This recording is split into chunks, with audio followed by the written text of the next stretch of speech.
ঝাড়াই বাছাই চলছে, কিছু গেছে কিছু আছে, এবারে কিন্তু ঢুকতে দেবো না। খবর নেবেন আপনার পাড়া থেকে কে আছে।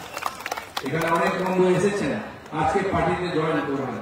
আমাদের পুরনো কর্মী 21-এর পরে অত্যাচারের ভয়ে টিএমসি ঝান্ডা ধরেছে, মিছিলে হেঁটে বাড়ি ঘর ছেড়ে চলে গেছে, কিন্তু পার্টি ছাড়েনি। ভেতরে ভেতরে তারা অনেকে এসেছেন, আবার আজকে বিজেপিতে যোগদান করবেন।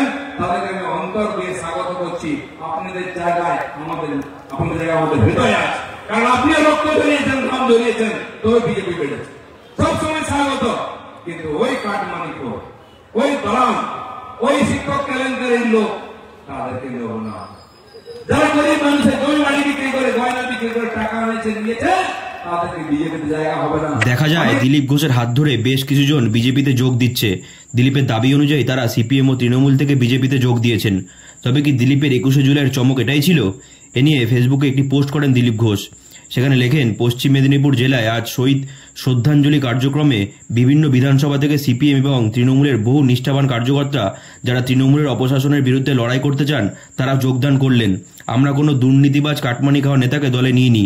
কর্মীরাই একটা দলের সম্পদ, সেই সৎ কর্মঠ কর্মীদের আমরা নিয়েছি। 26 জন মণ্ডল সভাপতি আজ এই কার্যক্রমে উপস্থিত ছিলেন।